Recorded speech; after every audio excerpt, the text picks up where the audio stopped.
बोले भाई बहन से निकाह करना जायज है? अब देखिए, हाँ उनसे निकाह जायज हो सकता है। तो भाई का और बहन का रिश्ता कैसे हुआ अगर निकाह जायज है? हाँ तो सुनिए, देखिए निकाह एक अलग चीज है और मुंह बोले रिश्ते एक अलग चीज नहीं, अगर मेरा कोई मुंह बोला भाई है तो मुझसे निकाह कैसे कर सकती हूँ? अगर वो निकाह ना करे तो कोई जबरदस्ती, वही तो मैंने कहा ला इकराहा फिद्दीन, क्या होता है सर? रिश्ते अलग अलग होते हैं ना, भाई भाई है, पिता पिता है, बेटा बेटा है, बहन बहन है। तो ऐसे में अगर कोई मुंह बोला भाई एक बार बना लिया मैंने तो उससे निकाह कैसे कर सकती हूँ? अगर आपका दिल नहीं चाहता है लाइक, अगर इस्लाम इसकी इजाजत देता है कि मैं अपने मुंह बोले भाई से शादी कर लूं, हाँ इस्लाम इसकी इजाजत देता है। तो फिर वो भाई कहाँ रहा? वो तो शौहर हो गया। अब एक भाई के लोड़ो थोड़ी तो शर्म कर लो।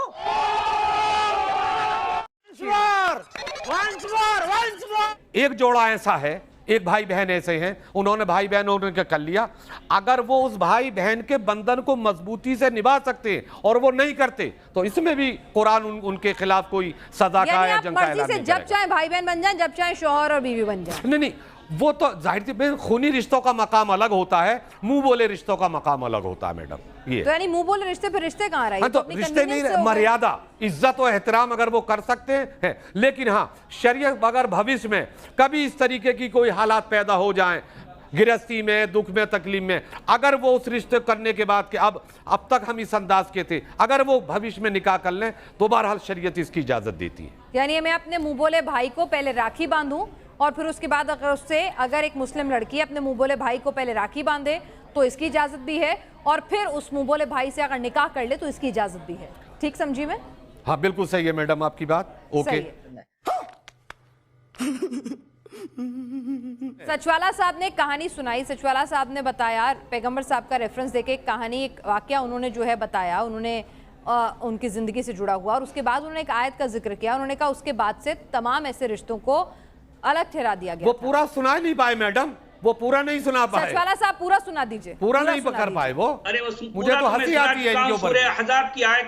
अरे जनाब आली, आप हमेशा इधर उधर जा रहे हैं। मैं आपसे ये कह रहा हूँ, कुरान में कोई एक आयत ऐसी दिखा दें जिसमें मुंह बोले रिश्ते की इजाजत दी गई हो। मैं इस्लाम कबूल करने के लिए तैयार हूँ। आपको जरूरत नहीं इस्लाम कबूल करने की।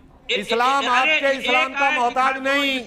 आप करो या ना करो, इजाजत दी गई हम दावत नहीं दे रहे तुम्हें। मेरे भाई आपको देखिए, मैं वही तो कहना चाह रहा हूँ ना, एक आयत कुरान में दिखा दें जिसमें मुंह बोले रिश्ते की इजाजत दी गई हो, जिसमें मुंह बोले रिश्ते को जो है बहन या बेटी कहा गया हो। अगर वो आप दिखा देंगे तो मैं आपके हाथ पर मुशर्रफ इस्लाम होकर ईमान कबूल करने के लिए तैयार हूँ, ईमान लाने के लिए तैयार हूँ। आप दिखाइए ना। रज़ात क्या है? अरे एक आयत दिखाओ, एक आयत जिसमें मुंह बोले रिश्ते की, जिसमें मुंह बोले रिश्ते की इजाजत दी गई हो। मैं आपसे सीधा सीधा सवाल कर रहा हूँ, और ये हमारा टॉपिक भी यही है कि क्या कुरान में या इस्लाम में मुंह बोले रिश्ते की इजाजत है या नहीं है। और मैं हूं पूरी तरह से टॉपिक पर, और आप totally out of the topic हैं। देखिए, आपकी सारी बातें टॉपिक के अलग हैं। देखिए, जो बात टॉपिक से बाहर कही जाएगी वो फजूलियात कहलाती है, और आपका मामला एग्जैक्टली ऐसे ही है। एग्जैक्टली ऐसे ही। एग्जैक्टली मैं नहीं समझता। हकीकी कतई रज़ात का मतलब समझते हैं कि नहीं आप?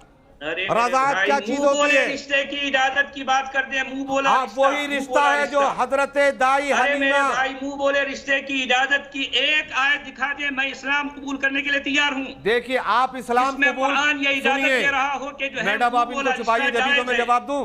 अब बताइए ना, एक आयत बताओ ना, एक आयत बताओ, एक आयत सूरह मुंह बोले रिश्ते की इजाजत दी गई हो, एक आयत बताओ। एक आयत बताओ।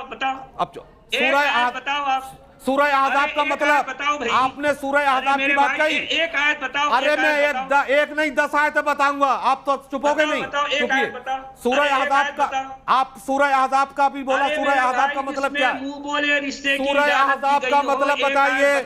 आपने जो लफ्ज कहा उसका मतलब तो बताइए। बता दीजिए ना कादरी साहब, सूरह अहज़ाब का मतलब। कादरी साहब आज इन्हें फिर से इस्लाम कबूलवा दीजिए। ये कह रहे हैं एक आयत बताएंगे, इस्लाम कबूल कर लेंगे। आप एक आयत बता दो जहां इस्लाम में मुंह बोले रिश्तों को जायज ठहराया हो। देखिए, वो ठीक है मेरी। अब ये इन्होंने अभी सूरह अहज़ाब का नाम लिया। सूरह अहज़ाब का मतलब क्या? इसी सूरह अहज़ाब के आखिर में रज़ाअत, वो रिश्ते जो हकीकी नहीं है, दूध की बुनियाद पर चलते हैं। अगर किसी ने पैदा नहीं हुआ और उसका दूध जुबान की बुनियाद के रिश्तों की बात कर रही हूं। वो भी जायज है सर। मैं जुबान की बुनियाद के रिश्तों की बात कर रही हूं, दूध की बुनियाद के। ज़बान रज़ाअत नहीं नहीं, रजा मतलब आपने कहा ना दूध के रिश्ते, दूध के रिश्तों नहीं, की मैं रजात वाले रिश्ते बोलते हैं। जुबानी रिश्तों की बात करिए, नहीं, मुंह ज़बानी, बोले, देखिए मुंह बोले हो, उसमें दूध रजात इन्वॉल्व वाले नहीं रिश्ते है, हो, दूध पिया हो जरूरी नहीं है। हाँ है ना, अरे वो भी तो उसमें ही आएगा अरे मैडम। आ गया, वो मान लिया, वो तो वो भी जायज आ मान गया। रहे हैं, उनको तो वो भी सही मान रहे हैं, वो कह रहे हैं उसको दूध के नहीं- रिश्तों को तो मान रहे हैं, वो हाँ, कह रहे हैं मान- मुंह से बोले हुए रिश्ते, मुंह से। यानी कि आपने अपने दोस्त की बेटी को कहा कि ये मेरे बेटे की बहन जैसी है, तो ये नहीं है जायज, देखिए ये कहीं नहीं लिखा है किसी आयत में। चलिए, नहीं लिखा, ठीक। इन्होंने अभी सूरह अहज़ाब बोला था, उस सूरह अहज़ाब की उस आयत को पढ़ के सुनाएं, उसके आखिर में इनका जवाब खुद मिल जाएगा। अगर ये कुरान की आयतों को जानते हैं और ये इस्लाम कबूल करें या ना करें, दुनिया ऐसे लोगों के इस्लाम को कबूल करने के बाद सूरह अहज़ाब की वो आयत पढ़वाइए, उसके आखिर में इनका जवाब मिल जाएगा। ठीक है, आपने आयत नहीं पढ़ी, लेकिन अब वो चाह रहे हैं कि आप पढ़ दें सचवाला साहब, उन्होंने तो नहीं पढ़ी। हवाला अरे इन्होंने मैं दिया वही ना। तो कहना, असल में दावा इनका है कि इस कुरान में ऐसी कोई एक आयत है जिसमें आपने सूरह अहज़ाब पढ़ा, आपने पहले दावा किया, आपको जिम्मेदारी बनती है। अरे यार सुनते भी, मेरी बात आप भी नहीं सुन रहे ना, आप उधर को मत जाइए, टॉपिक पे आइए, पढ़ ही रहे हो, रुक जाओ जरा, टॉपिक पे आइए। आप सूरह अहज़ाब की वो आयत जो आपने अभी बताई, आयत पढ़ के बताइए। यहाँ मैं आपसे ये पूछता, टॉपिक ये है, आप सूरह अहज़ाब की आयत को पहले बताइए। ठीक है, कादरी साहब, एक सेकंड, सचवाला साहब ये क्या चाह रहे हैं? टॉपिक वही है जो आप कह रहे हैं, जो मैं कह रहा हूँ। सूरह अहज़ाब की वो आयत जो आपने नकल की, उसको पढ़ के बताइए, उसी में अंदर आपका जवाब है। अरे यार जो है, मैं अच्छा आपसे कादरी वही तो साहब, कहना चाह रहा हूं कि उन्होंने कुरान आपने में कहा कि नहीं मैं है। 10 ऐसी आयतों का हवाला दे सकता हूं, कुरान में नहीं है, इसलिए मैं आपने कह कहा रहा हूं, 10 ऐसी दिखाइए आयतों का कुरान में। हवाला दे सकता हूं जहां पर तो मुंह एक ही आयत ये पढ़ के बता दें, मैं पहले इन्होंने कहा ना, इनसे पढ़वाइए आप। जायज ठहराए गए हों, इनको- वो ये एक ठीक है। मिनट, आपने 10 में से एक भी पढ़ेंगे आप? मैं ये पूछ रही हूँ आपसे, हाँ या ना?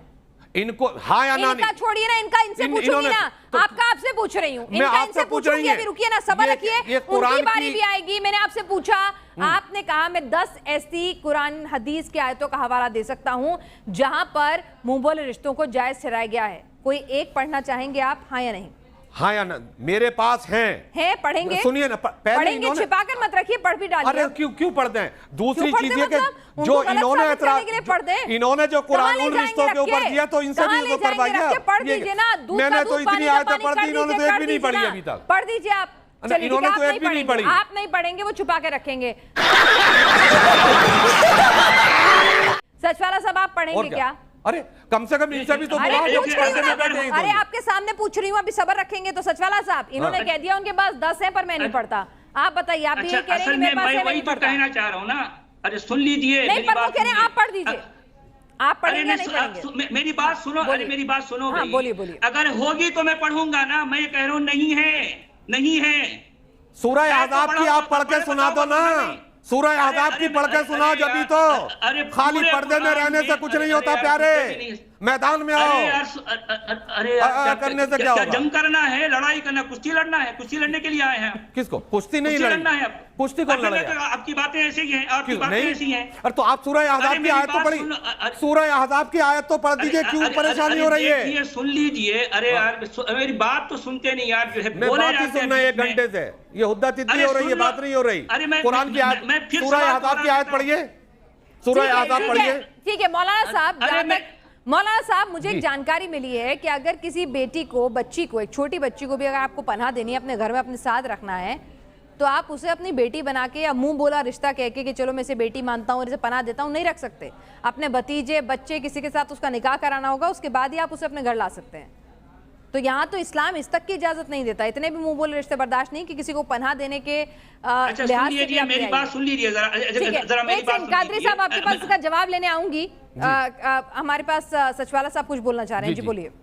अच्छा सुन लीजिए, मेरी बात सुनिए, मैं यही तो कहना चाह रहा हूं कि कुरान में नहीं है, कुरान में इसकी इजाजत नहीं है, ऐसी कोई आयत नहीं है जिसमें यह कहा गया कि मुंह बोले बेटे को जो है कि रिश्ते की इजाजत नहीं है। ठीक है कादरी अब ये साहब, कह गलत रहे हैं साबित कि करेंगे 10 आप आयत इन्हें? नहीं तो दिखाओ। गलत साबित मैं तो करेंगे कह रहा या हूं ये नहीं है, सच कह रहे हैं सचवाला साहब? मैं तो कह रहा हूं नहीं है, ठीक है, और ये ठीक है। कह रहे हैं कादरी साहब, कोई मेरा तो कोई दावा नहीं है, मैं नहीं है बोलूं, अगर ये है तो कादरी दिखाओ। साहब इन्हें 10 झूठा आयतें साबित दिखाओ। करेंगे किसी आयत का हवाला देकर, या फिर ये सच कह रहे हैं? देखिए, जो आदमी मुज़ोर होते हैं, जो इरफान और वसूख से दूर होते हैं, उनका मतलब यही होता है, लुगिया को दिखाने के लिए कि मैं ऐसा कर लूँगा। आपने भी कहा, मैंने कहा, एक मैं कह दूं कि साहब फल आयत में ये है, ना उसको पढ़ के सुनाना है, ना उसका तर्जमा करना है तो गलत करना है, उसके खिलाफ सामने कोई बात कह दो तो वो है मैं ही पढ़ के आया हूं जफरुल भाई। कादरी साहब, सचवाला साहब कह रहे हैं कि जो आप रेफरेंस दे रहे हैं वो आप दूसरी चीजों के दे रहे हैं, ना कि मुंह बोले रिश्तों के। अगर वाकई में मुंह बोले रिश्ते सही हैं तो क्यों इस्लाम में ये कहा गया है कि एक मर्द और औरत अगर एक छत के नीचे रहना चाहते हैं तो महरम है तभी रह सकते हैं, नहीं तो नहीं रह सकते? देखिए तो फिर इसका मुंह बोले मैं रिश्ते तो फिर कैसे जायज ठहरा रहा है इस्लाम, देखिए बताइए बात ना। सुनिए मैडम, मैं वही कह रहा हूं, इसका मैं पीछे वाले में भी जवाब दे चुका। जवान लड़का जवान लड़की एक जगह अगर खूनी रिश्ते, और मेरे आका ने वो एक जगह इकट्ठे नहीं रह सकते, लेकिन राखी का मतलब ये नहीं है कि राखी भी बांध के तुम एक जगह रह सकते हो।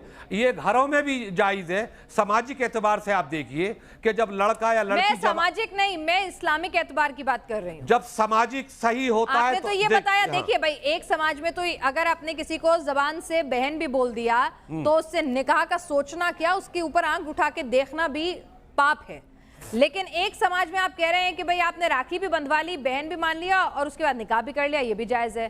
तो ये समाज की बात से मत करिए, आप इंसानियत की बात से मत करिए, आप इस्लाम की बात से करिए। देखिए इस्लाम में जब गज़बात के अंदर जब लोग जाया करते थे या जब हुआ करते थे, ऐसे ही बेशुमार सहाबा इकराम, ताबीन और औलिया इकराम की जिंदगियों में जिनके बारे में आता अला इन्ना औलिया अल्लाह ला खौफुन अलैहिम वला हुम यहज़नून, ये कुरान है। अला इन्ना औलिया अल्लाह ला खौफुन अलैहिम वला हुम यहज़नून। उनके हाथ के ऊपर हाथ रखकर हम ये अहद करते हैं कि मक्र, झूठ, फरेब, दगा, फरेब सब कुछ होने के बाद ये मुंह बोले रूहानी रिश्ते होते हैं, जिसको हम अपनी इस्तिलाह में कहते हैं सूफिया इकराम। भाई साहब कुछ ज्यादा नहीं हो गया ये? मतलब कुछ भी